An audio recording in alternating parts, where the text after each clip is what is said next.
You never went up to the vineyard? Did you ever climb up there? Honey, I've had 2 hip replacements. How would I climb up that hill?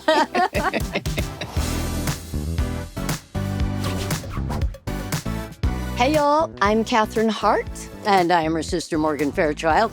And this is our new podcast, Two Bitches from Texas. We are so excited because today we are getting into it with someone who has been breaking rules, making headlines, and looking absolutely fabulous while doing it for decades.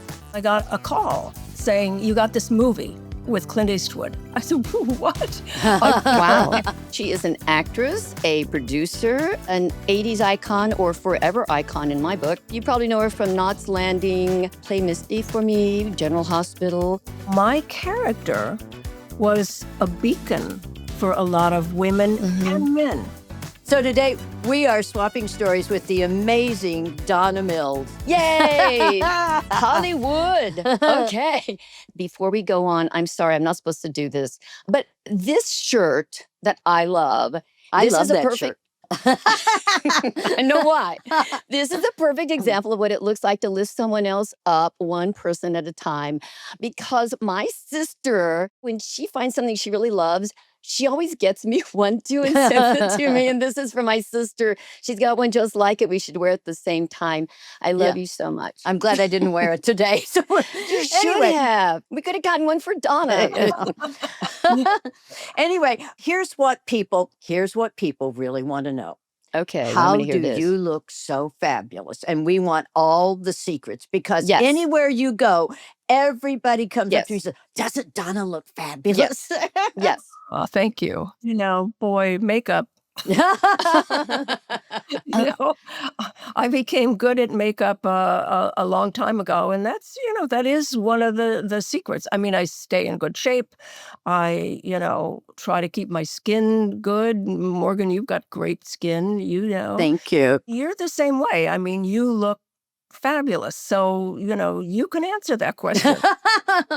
I always say no smoking, no drinking, no drugs, and no sun. Now, I know you play tennis, so that's one you don't do.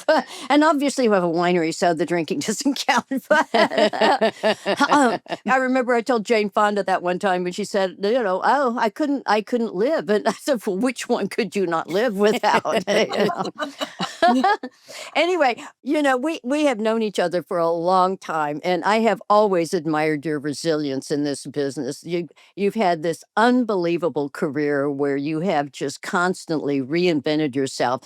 And all three of us started in the theater when we were very young, but you and I were doing daytime soaps back in the day in New York. And, I know how scary it was for me when I was working there and had a great life there and loved New York to make that decision to take a chance and move to LA.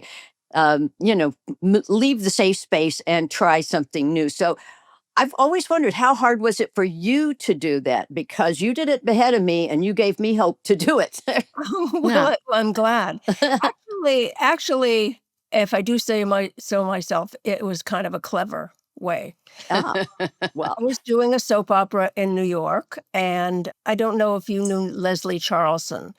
She played my sister, and the two of us we started the soap, Love Is Many Splendid Thing. And we became like the mainstays of the soap. Our storyline was the most popular. We were the most popular, so they concentrated on us. When my contract was up after a year or two, I said, well, if I'm going to, get out to California, which is what I want to do, I need to have some film from out there. I need to do some shows. So I went to Leslie and I said, Leslie, I know your contract is up too. Let's negotiate together. They can do without one of us. They'd say, okay, you can go. We'll get another sister in here. It's okay. But they can't do without both of us. So let's go in and negotiate together, get the stuff we want, and do it. And that's what we did. We both got nighttime shows, guaranteed. We both got a raise. And I think it was just another year's contract. They wanted longer than that, but we wanted to keep it short. So that's how I did it. So when I went out to California, I already had a couple of nighttime shows under my belt and in my resume. So that helped a lot. Oh, it definitely does. I remember I did a Kojak back before I came out, and just having that little bit of primetime reel helped a lot. And actually, it's why I got Play Misty for me. Get out of here. How did that come about? What? Because yeah, I was very curious about that. And Morgan had told me kind of a story that about Burt Reynolds and Andrews and Clint and all this kind of stuff. What was going on? Well, I was about to leave the soap. I was gonna, move out to California, do the whole thing, and I got a call saying, "You got this movie with Clint Eastwood." I said, "What?" Wow. I've never met him. I've never auditioned. I never tested. Nothing. They said, "Well, he ran into Burt Reynolds one night at a bar saying, I'm doing this movie. I'm looking for this girl. I can't find anybody that I like." Burt said, "Well, I just work with this girl from New York. Maybe you'd like her." Showed him the Wow. dailies, and he hired me right from that. Oh my God. Wow. That never happens. I know. And I finished the soap on a Friday, flew out to California, wardrobed here on a Saturday, and started shooting on Monday. Oh, wow. Up Wow. in Carmel? Were you shooting up in Carmel, Yeah. Monterey? Yeah. Yeah. That was another thing. Everybody said, "Your first movie and you're shooting in Carmel, the most beautiful city in the country." Well, I Well, it was can't believe you ever left it. It's so fabulous there. What was it like working with Clint? He was great. This was his first directorial effort. Oh, So right. Oh, nobody yeah. yeah, nobody kinda knew what he was gonna be like as a director. But he knew exactly what he wanted in every scene from every actor. There was never more than 1 or 2 takes of things because he just knew what he wanted. He brought the film in under budget and under time on his Wow. first effort. So, Wow. he knew what he was doing. Well, I remember when that came out, it was such a big hit and everything, and really kind of launched him on a directing career too, Yes. Mhm. because it was such a big hit and under budget. Morgan has always told me how really smart you are, and you are. There's this thing out in Hollywood, or I guess everywhere, not so much for men, but for women, where we have some kind of a weird expiration date or something on us. And a lot of people get expired and they're just gone. But you have always thought that you have reinvented yourself. What kind of advice can you give? Like, how do you do that? How do you go past those limits that someone else has put on you? It's a matter of attitude.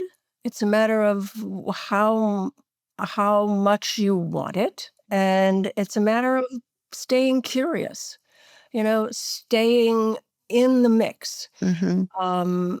If you can stay in the conversation, you're still viable, Hmm. and it's not always easy to maintain that, but you kind of, you have to really kind of make up your mind and just do everything you can do to do it. I did it in a strange way, and then I left the business for like 18 years. But when I came back, I was like, "Okay, now who's gonna want me now?" Hmm. 18 years later, and I really had to kind of struggle and everything to kinda get back in the conversation. We have all been in this business for so long, and when watching it change from, three channels and network to streaming and social media, you always say that phrase, "stay in the conversation." That's the thing that I think you have been so wonderful at, is staying in the conversation and staying relevant and just keep finding new ways to do it. Because I know you had to come back into the business after your time out, which I do want to talk to you about in a bit. But how do you find ways to reinvent yourself? I know curiosity is a great one. I know staying relevant and keeping up with everything and going with the trends as opposed to fighting them makes a big difference. Yeah, and not thinking about it like, "Oh, I'm old now." I'm never going there, 104, and that's not gonna be part of how I think, just because that's defeating. Is it a little harder to learn lines now than it used to be? Yeah, but I can still No, no, no. I is when I wake up in the morning, am I a little stiffer than I well, maybe a little. But you know what? Not that much. If you Donna, wait, you don't count. How many hip replacements have you had, honey? Two. And I'm about to have my first, so. luckily none. I haven't had to, have any of that, and I know how debilitating that can be. Yeah. That's Yeah. tough. So we'll have some sympathy. Yes, starting out as a dancer helped. Yeah. Just or hurt. but because a dancer's body, you usually keep it in pretty good shape. Mhm. So that I think that helped me stay together. Well, I was rear-ended sitting at a red light innocently, so that I didn't. It's not that I didn't take good care; it's that I was sabotaged. Okay, I work out all the time. I'm blaming it on my mother. She made me have this hip. So we're taking care of it. Hey, listen, Donna, I have been listening to a new place where you have reinvented yourself, kind of like we're doing. You have your own podcast with two lovely ladies. What's it like doing your podcast? Well, as you can see, I think you guys are having fun. It feels like it. We're having a lot of fun, and those two are crazy. I'm the sane one, but for some reason, the three of us together are like funny. It Yeah.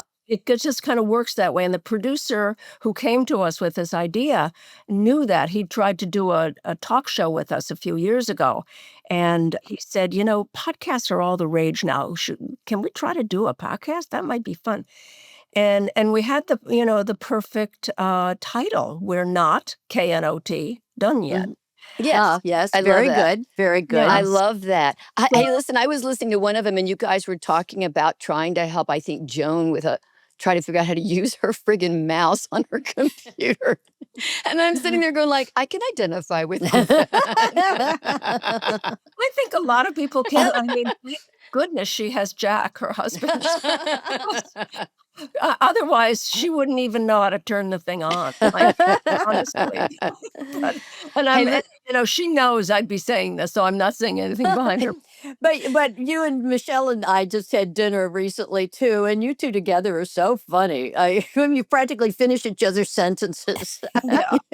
It's wild. It really is. It's a very funny mix, and we always got along great. So it's been fun, and we have maintained a friendship all these years. Not so much at the very beginning, but after a while. I don't know what it was that brought us together, but then we started doing shows where we'd all be interviewed together, and at different Oscars in Palm Springs and stuff. And we all care about each other a lot, and we have a lot of history, and it's nice, and it's really, as you know, Morgan, being in Dallas, and it was the same for you. That kind of outpouring of love from the fans is just so mind-boggling. For the audience who don't know this, we were all just together at a Dallas reunion weekend in Dallas at South Fork, where also the Knots Landing ladies were there, and the fans just love it. It's amazing. After all these years, both shows, the people just love them. I think it speaks to what's missing now on television. There's so many good shows, good actors, good everything, but there aren't those shows, and maybe because they don't go as long as we did. I mean, 14 seasons. That was a long time. That didn't happen anymore. But you can see that though. Like when you see a show and the people are loving doing this, and you can just see it. You can feel it. And it's going, I wish I were on that show. Because you just feel that. There are a few like that now. There are a couple of them like that still, Well, Yeah. and everybody loves the clothes. And what I think is great is that you guys are all still such good friends, because I know when I first start working on sets, about 4 days in, people come over and say, "Oh, I thought you were going to be such a bitch, and you're so nice." And I always tell them the ones who play bitches are the nice ones. Just the ingenues you have to watch out for. Exactly. This is true. This is true. I have been so fascinated about your winery. Because you have this fabulous winery and you have a vineyard in your backyard. which do. is like on a hill that goes almost straight up. And I don't know how you even got anything planted up there, much less how you harvested up there. But you have award-winning wines with your winery. I'm dying to know about that because when we were doing a Christmas movie together a couple of years ago with Linda Gray and Lonnie Anderson, two of the sweetest ladies in the business, and poor Lonnie has just passed away. And but you were having to do product placement of your wine in the show, and at one point we actually have to have the wine and then put in juice or soda or something, and you said, what happened to the wine? And they said they poured it down the sink. And you were said, but that was award-winning wine. You could have saved it. Morgan says the look on your face was like, what have you done? Because this wine it's not prop wine. This is extremely good good wine. wine. It's good wine. That you I mean, loved and put it made. in a decanter or something. You just pour it down the sink. Yeah. So how did that come about, that you got into the wine business? Well, that was all Larry. You know my guy Larry, right? I do. Yeah. And when you were here, I know you've been here to the house. You never went up to the vineyard? Did you ever climb up there? Honey, I've had 2 hip replacements. How would I climb up that hill? It was all him. He was taking some vines down from some trees up there one day. This is years ago. And he said, "Oh, I wonder if I could plant vines here." I thought he was out of his mind. And I said, "No way. No, we're not going to do that. No, because it's a hill and it's going to disrupt the soil and it's all going to come crashing down. And no, we can't do that. No." Well, he didn't listen to me. He just went ahead and planted the darn thing. One day I looked out and they were out there. Like, Surprise. carrying up, railroad ties and, all this stuff because it's terraced now. Mhm. And they did it. And they planted it in 2014. 2016, we had our first vintage, not thinking that Wow. we would, would be any good. And we won a silver medal at the San Francisco International Wine Competition with Get it. out of here. It's amazing. It's amazing. So I guess the soil samples were good. So- Oh my God. You're going to have to tell Larry he's right, Donna. Jeez. And just so people know, you can buy it. mandevillevineyards.com. And you can go there and see the whole story of how we started it and everything, and you can buy it. Wow.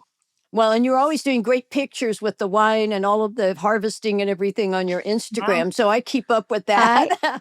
Oh, the I- harvesting is so fun. It's my favorite thing. This year, it's going to be really good. We've had a couple of years where there are just so many grapes. We've had other years where there are almost no grapes. It just depends on the weather and all kinds of things. But the picking is great. We invite friends. They're usually between 10 and 12 people come. We have to Young start people who can climb the hill. you pick the grapes? Yes. Yeah. Wow. We pick them. And I'm we have to do it at impressed. like 6:00 in the morning because you have to do it when it's still a little cold or cool. Right. We have a crew that helps us with the vineyard. They'll carry the buckets down because the bucket, they're big buckets and they get full of grapes and they're very heavy. So they, carry them down for us, but we pick them, us and our friends. It's like a great thing that people love to do, and they clamor to do it every year. Donna, I am waiting for you to post on Instagram the scene of you in the big barrel stomping on the grapes. Mhm. The grape Yeah. stomping. I want to There's no see that. stomping takes place. No, No, that would go viral. Donna, that would go viral. I know. Okay. Hey, listen, Morgan is the nice, gracious, classy sister, and I'm me. And so my question to you is, because I always love to find out the stuff that, that you usually don't talk about. So what is like the really weirdest thing that ever happened to you? Well, the only thing that was really crazy that comes to mind is when there was one day the National Enquirer called me up. Mhm. This is back in the Yeah. 80s. And they said, "Is this guy your boyfriend?" This is some name. And I went, No." They said, "Well, he's in jail and he's claiming he's your boyfriend and he has a picture with you." And I said, no, no. They said, well, we didn't think so. I give the National Enquirer credit for having called me and not just putting the story in the magazine. So anyway, this guy was in jail and he escaped. And Oh, yeah, the detectives called me up and they said, if I were you, I'd leave town. Because usually when someone escapes from jail, they head out of town, they want to get away. He's going for you. He's obsessed with you, and he's going to try and find you. So I did. I think I went to Palm Springs. I checked into a hotel under assumed name, stay there, and watched television to see. And a few days later, they found him oh, and good. killed him. He Killed was him? Yeah, he was under a house in Silver Lake. Why, I don't know, but anyway, he was, and they shot him. Yep. Oh, wow. Because Wow.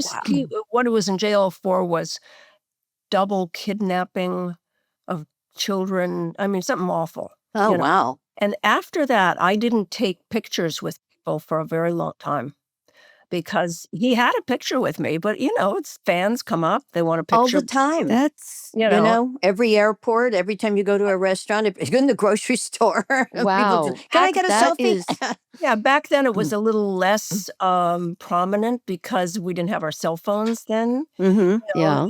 They'd have to have a little camera or something, but he did have a picture, so that was really scary for Wow. me to think, Wow. Yeah, I've had a few of those, but forget all the crazy stuff with people like that. But anyway, we have a quick break. And so listen, y'all, we are new here, which means we are looking for advertisers who want to get in front of a smart, loyal, SaaS loving audience. So if you have a product or a brand or a service or anything that you would like our listeners to hear about, we'll make you look fabulous, we promise. Yeah, could be Really. skincare, could be Yeah. jewelry, could be hair products. Or, since we are both big animal lover ladies, it Mhm. could be pet products. Yeah, or all of the above. So email us at hello, twobitchesfromtexas.com. And that is hello at the number two, bitchesfromtexas.com. All of us who have survived in this business for so long have a lot of credits, a lot of resume, but I'd kind of like to talk to you about what you feel like your legacy in the business would be. Oh, You've yeah. carved out a career, that most actors can only dream about, the longevity, the variety of shows. What would you like people to remember about you and the risks you've taken? Wow, that's a heavy question. To remember about me? I don't know. Just, that I kept on keeping on, you know, uh, which I think is important. Also, just recently with the reboot of Knots Landing and everything, feeling the impact that that show had on people, how it changed lives, how my character was a beacon for a lot of women Mhm. and men. A Yeah. lot of gay guys write to me and talk to me about how my character helped them in their teenage years when they were having a hard time and not knowing Mhm. sexually where they were and eh, why that is, I'm not sure, but I'm grateful that it was a help, and it seems to have been a help to a lot of people, and certainly to women, because the character that I played on Knots was Mhm. such a icon of what women should be, and what women should do. She was a little naughty now and then, but Aren't we all? she was strong. And, the most classic line was the one, "And don't call me Cookie." And then that kinda sums up her, don't call her Cookie. Yeah, I've seen people come up to you and say that to you. Because she didn't take no guff from nobody, Mhm. and, Mhm. that was important for a lot of women to see at that time and felt that it made them stronger because they could see her doing it, so I'm grateful for that. If there's any legacy, it'd probably be that. Why do we call our podcast Two Bitches from Texas? Not because we're mean people, we're not. It's for that. Yeah. Women to stand up and have some power and stand up for yourself and know that there's other women around that are doing that for you No, too. because Donna, you and I both have played kind of strong characters that didn't get pushed around. So, hence our name, Two Bitches from Texas, honey. But, you and I have also worked together on so many things over the years. And I was remembering those old Bob Hope specials. I know you posted on Instagram recently one of those clips. Can you share like a funny memory or behind the scenes story from one of those? Because I remember us doing a Dynasty ripoff spoof. And I know somewhere here I have a picture of me dressed up as Elvira, you in like a gypsy costume, and Bob in some kind of pilgrim outfit, which I have no idea what that means. I know. I saw that, and I can't remember what that was. That a skit that we did on the show or what? I don't remember what that was. I do remember the Dynasty one, of course. Yeah. That was a hoot. That was really fun. Well, when you posted that on Instagram, people loved that. And I find that a lot of times when I post old stuff, that I think, oh, they're not going to be interested in that, like old Rodney Dangerfield specials, or recently something when I first met Pee Wee Herman. It's like people love the old stuff. Do you remember any of the fun things with Bob? He was so great to work with. He was lovely. I was always impressed with him because even at that stage, he wasn't a young man. And he was the first one there in the morning and the last one to leave at night. And he was, always working and making the show better and stuff like that. He was lovely. I got to sing White Christmas with him one year. Oh, you're kidding, really? Wow. Oh, how I couldn't fun. have been more nervous to have to sing with him, but it was wonderful. And that was, he did that every year, and he had a different girl with him every year. So I felt very honored to be able to do that. I remember one time I was doing one of the specials, and we had Bob, obviously, Tony Randall, Danny Thomas, George Burns, and we're rehearsing there at NBC, and Milton Berle stops by. Well, the rehearsal stops, and everybody goes in to remember when I killed them with this one at the Palladium. Everybody goes into their old vaudeville act. Yeah. And George was so sweet and so tiny. And, he was this little old man, but that plopped the toupee on him and put the cigar in it and walk out and be George Burns. Oh, yeah. You probably don't even know this. I did a play with Milton Berle. No, when? Wow. And I actually had a birthday for him here. I don't remember. It was maybe Oh. 90th or 80th. I don't remember, but here at my house, yeah. Oh, Yeah. that is so Wow. nice. He was a man. I miss all those old guys. You always learn so much about comedy from them. I remember George Burns going around saying, K is funny, end it with a K. K is funny. Chicken is not funny. Duck is funny. And I remember, because I was on the set with you for some of that stuff, because that's what sisters do. And I remember seeing the look on their face. It was the day when all the guys were there. And you were doing, I bet, Donna, you got this too, because you're a theater person. And they all went, hey, you're one of us. Looking at Morgan, like, oh, you know how to do this stuff. Didn't you get that from him too, Donna? That's probably why you did more stuff with him. Because you knew how to do it. Yeah. It's funny because I did a lot of comedy stuff in the very beginning. The first series that I did out here was a comedy with Larry Hagman. Larry, really? Wow. How fun, because Larry was a hoot. Oh, yeah. It was called The Good Life. Yeah. It was Wow. Ian Badley and David Wayne, and half-hour comedy. It was only on one season because they put it on opposite All in the Family. Oh, well, yeah, okay. Okay. So, But I remember you started as a good girl. I remember all the stuff. You were the good girl. You were always the good girl. that's what I wanted to get out of. And I was going to say, and then you got to be a bitch. And any actress will tell you, first thing, please don't make me be the good girl.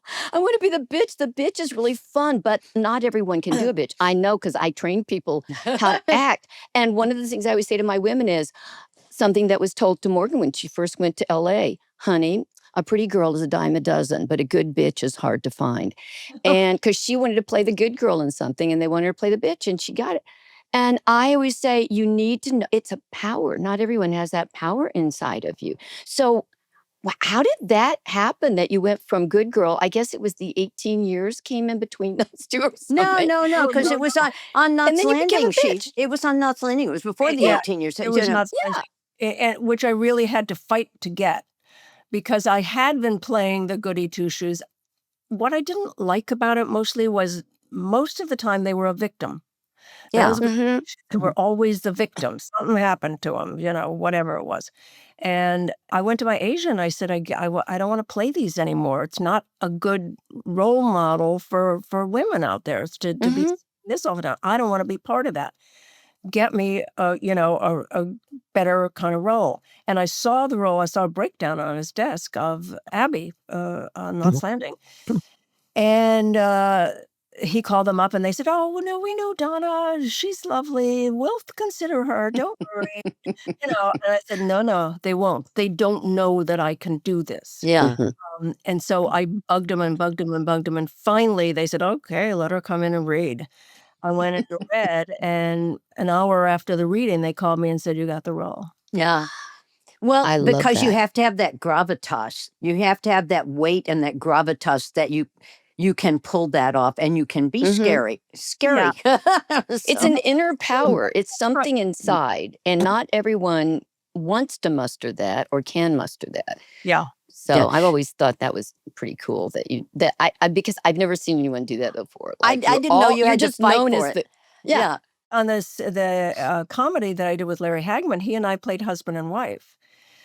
We had decided to take jobs as a butler and a maid, and of course didn't know anything about how to do that, and that's where the comedy came from, this Well, wealthy having worked couple. with Wow. Larry, having been around Larry a lot, I mean, anytime you're around Larry, it's going to be funny. So, Oh, Well, wow. he and you knew his wife. Uh, yeah.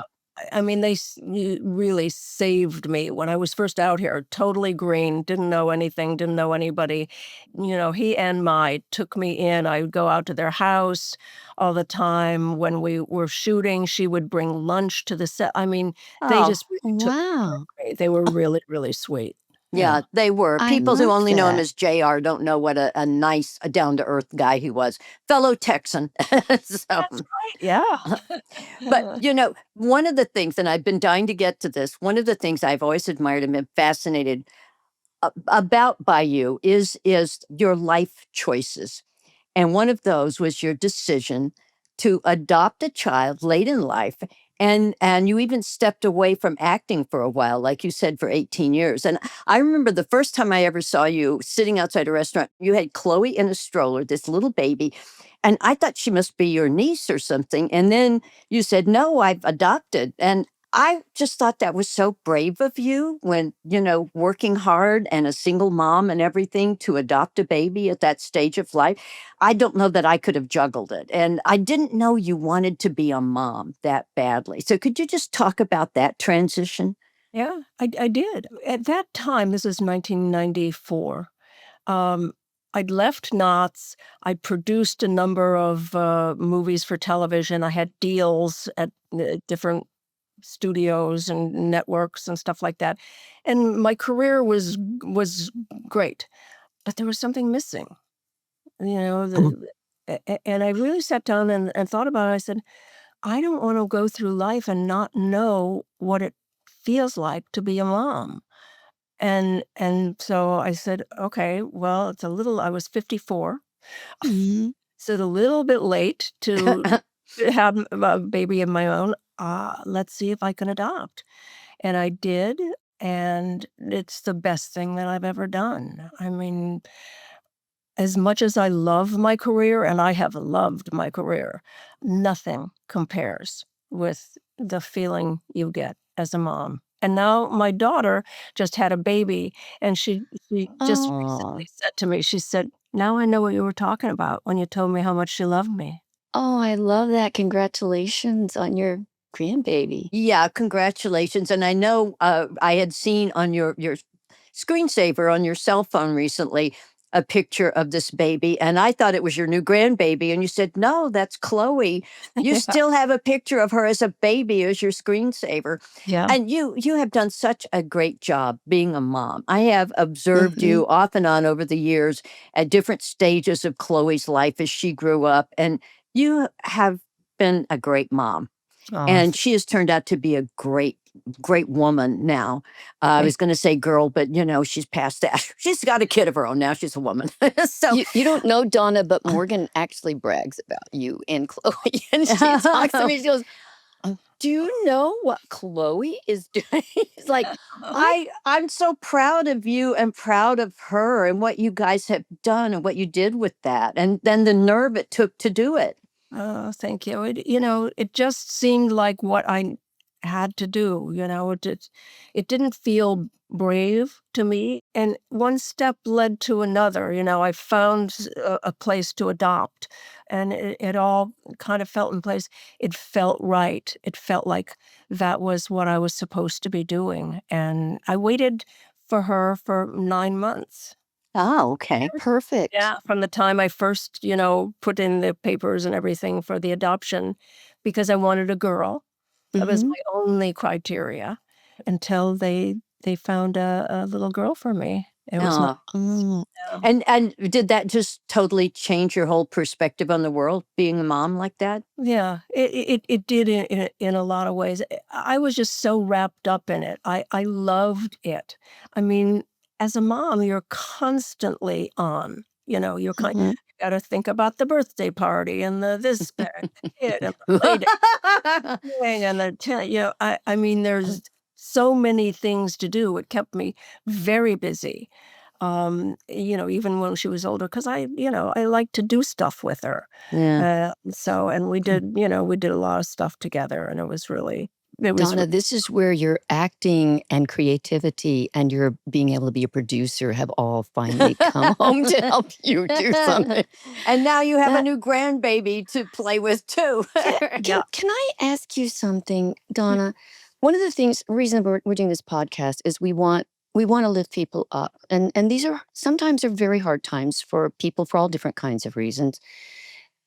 And a lot of people these days, it seems like, want to give up. I mean, whether it's your age, you don't feel like you can do anything, or what you don't like in the world. You don't ever seem to be talking about that. I was going to ask you about, like, how do you not give up? But has that ever occurred to you? No. Nope. That's what I'm getting. That's what I'm getting. No, No. Catherine and I were kind of discussing how many of our friends they seem like they've disappeared into old age, like they Yeah. just surrendered. I was Yeah. talking to a friend the other day who said, well, I'm 76 and I guess that's kind of it. And I'm like, no, no. So, No, why should it be? No, it shouldn't be. Yeah. but that's the thing is a lot of people seem to not be willing to learn the new tech and try to keep up with issues and keep reading and keep learning. And I think that's one of the things you said earlier on in the interview is just the curiosity to keep moving forward, to keep learning, to keep finding new things. Yeah, yeah. Uh, Being curious is really important. Yeah. What I always tell my acting students, they'll say, like, "Oh, do you look for talent?" And I always say, "Nope. I don't care. I don't even know what talent is. I look for someone who loves to evolve with that curiosity, and that you can't stand to not do that because you will go through." And I mean, and now I can tell them, "Why don't you go watch Donna Mills and her career, everything about her?" Because you are the cover girl for that. You really Well, are. And that's what it looks like, because we're trying to kind of encourage people to take care of themselves and keep evolving. Do you have any like great health tips? I know you take really good care of yourself. We've talked Mhm. about different things and stuff when we run into each other. Do you have anything that you think is really life changing? Is that what we say Yeah, that you do? probably one thing that kind of is an overall thing. Women should never stop exercising. Yes.